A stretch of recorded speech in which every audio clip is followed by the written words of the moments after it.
तो सभी लोगों को नमस्कार।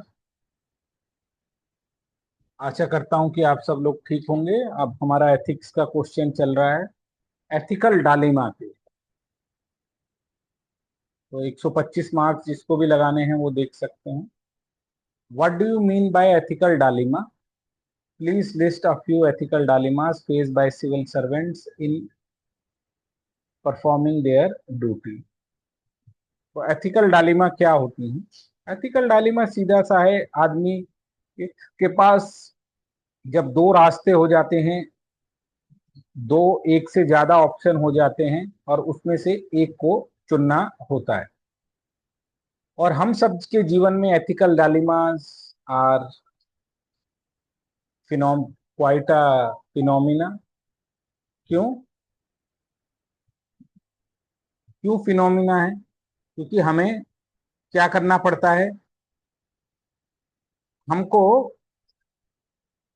ये सब देखना पड़ता है। जहां हम अपने दोस्त को सच बोले तो हम उसकी इम्प्रूवमेंट के लिए काम कर रहे हैं, लेकिन सच बोलते ही उसके नाराज होने की संभावना बढ़ जाती है। तो हम दालिमा में आते हैं, इसको सच बताएं या चुप रहें। तो हर किसी के जीवन में इसमें दो चार होना पड़ता है।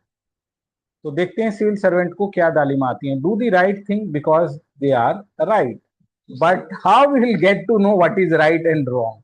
It is a debate between right and good, कि क्या राइट करें या गुड करें। Ethical dilemma means a situation where we can choose between various options that which are right and wrong. It is a situation where clarity lacks, where there is confusion between option. Ethical dilemma situation in front of civil servant: corruption or integrity. कि वो corruption करे या integrity खुल रहे। Civil servant like Pooja Khedkar, Pooja single choose corruption charges.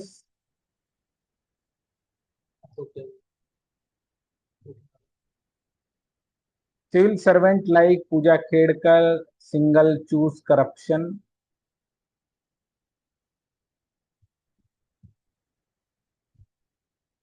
Choose corruption and now facing corruption charges. While Ashok Tukaram Munda chooses integrity. Okay. या तो यहाँ face लिखो, are now choosing facing corruption charges. बिल्कुल ग्रामर ही हिली डुली है। Political pressure versus public interest. Yes, we have seen that there is a political pressure. कोई केस बताओ जहां पॉलिटिकल प्रेशर आया हो। 12 bridges collapsed. 12 bridges collapse in Bihar. तो यहाँ क्या है, पब्लिक इंटरेस्ट को ध्यान में नहीं रखा गया, ऐसे ही फाइल पास कर दी गई क्योंकि क्रॉनिक कैपिटलिज्म दिखाई दे रहा था। बस law versus inner conscious. Yes, child labour issue where duty say to end the child labor. On the other hand, inner conscience state child is the only source of the livelihood in the very poor family. कह सकते हो,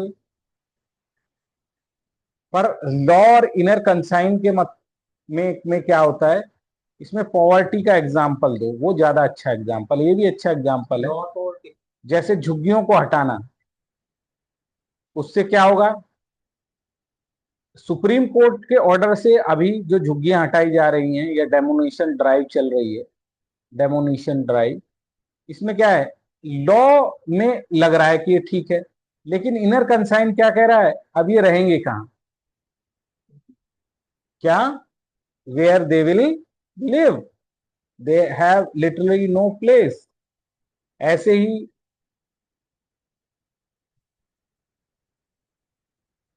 तो law कुछ और कहता है और inner consign कुछ और कहता है। ट्रांसपेरेंसी ये कहती है कि हमें सरकार की स्कीमों को बताना है, लेकिन जैसे ही हम सरकार की स्कीमों को अपने फेसबुक पे या यूट्यूब पर डालते हैं तो आईएएस अफसर पर चार्जेस लगता है कि वो किसको, अनोनिमिटी को क्या कर रहे हैं, ब्रीच कर रहे हैं। एक तरफ आपको ये बताया जाता है कि आपको ट्रांसपेरेंट रहना है, प्रमोट करना है किसको, गवर्नमेंट की स्कीम्स को, और जैसे ही हम इसको स्कीम को प्रमोट करने के लिए जाते हैं और वहां दिखाई खड़े देते हैं तो वो बोलते हैं तुम हीरो बन रहे हो, एनएमिनिटी का पालन नहीं करते। तो क्या, प्रमोशन वर्सेस एनएमिनिटी। अब ये transparency versus secrecy is exception and transparency should be law. Official secret act है जहां पर हम कॉन्फिडेंशियल इंफॉर्मेशन बता नहीं सकते देश के, लेकिन दूसरी तरफ मीडिया और लोग एक्सपेक्ट करते हैं कि बताओ पाकिस्तान पर कैसे इफेक्ट हुआ। जैसे पाकिस्तान में जो पहला वाला हुआ था उसके प्रूफ मांगे गए थे ना।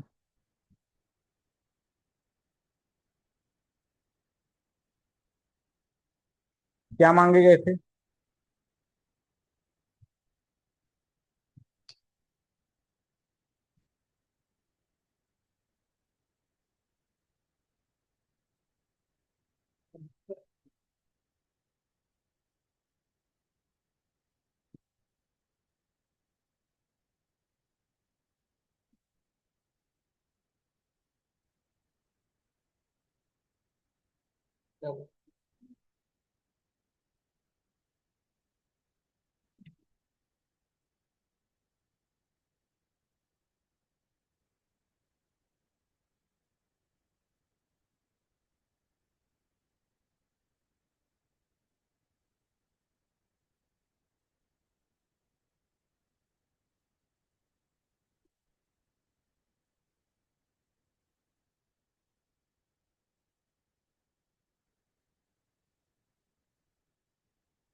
Transparency and confidentially, secrecy is exceptional and transparency is the norm।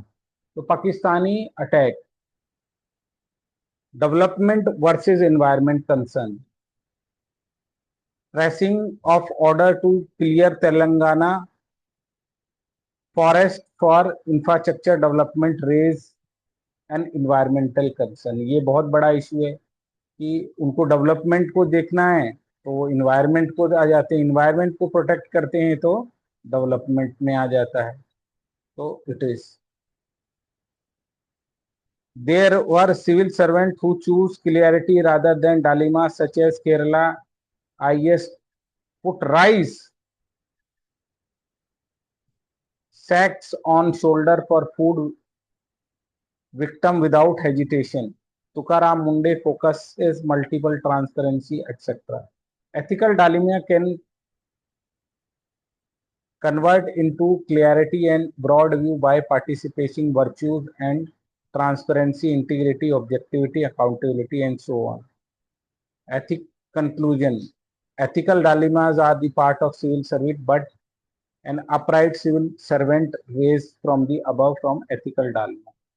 अब यहाँ तक तो ठीक है, पर यहाँ पर एथिकल डालिमा को रिजॉल्व करने के इशू क्या है? कॉन्स्टिट्यूशन, लॉज, लॉज इनसे अवॉइड करें, है ना। कॉन्स्टिट्यूशन, ग्रे एरिया को कम करें, क्लियर कट गाइडलाइन हो, क्लियर कट लॉज, रेगुलेशन, इससे कम होती है, है ना। जो लॉ के remove the ambiguity, ambiguity in laws, और डेमोक्रेसीज के जो प्रिंसिपल्स हैं उनको फॉलो किया जाए। इससे क्या होती है, क्लियर कट है कि भाई जिसने चोरी की है उसको पनिशमेंट मिलेगी, इसमें कोई डालीमा आती ही नहीं है। तो क्लियर कट गाइडलाइन होना फ्रॉम दी लॉ मेकर्स। इसमें लॉ मेकर्स और जुडिशियरी, इनकी तरफ से गाइडिया, जितने भी ग्रे एरियाज हैं, जितने भी लॉज हैं जो कैसे हैं, ओल्ड हैं। ग्रे एरिया ही लिखना है। ग्रे एरिया का मतलब ही ऐसा होता है कि वो एरिया जो क्लियर नहीं है, जहाँ फॉगीनेस है। हमें क्या लिखना है, ग्रे एरिया। ग्रे एरिया, मैंने ऐसे लिखा है, ग्रे एरिया को कम किया जाए। ग्रे एरिया मतलब नहीं, जहाँ कानूनों का अभाव है, नियमों का अभाव है, गाइडलाइंस का अभाव है। ठीक है, क्या?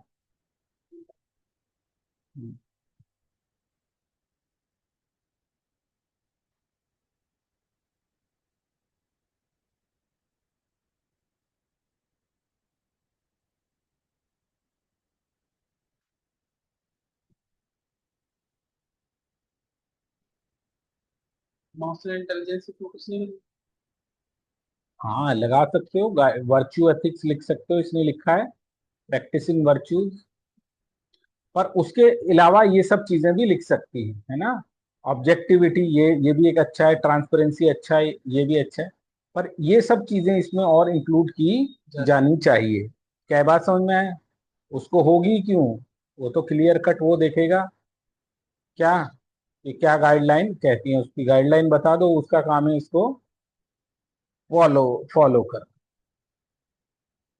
तो थैंक यू वेरी मच, बहुत बढ़िया लिखा है आपने, इसी तरह प्रैक्टिस करते रहें। इट्स एन गुड आंसर, पर जो नीचे समझाया इसको प्लीज ऐड कीजिएगा। Thank you. और थोड़ा सा और एग्जाम्पल्स को ढूंढिए और उसको ऐड करके दोबारा लिख के दिखाइए। तो thank you very much, God bless you, bye.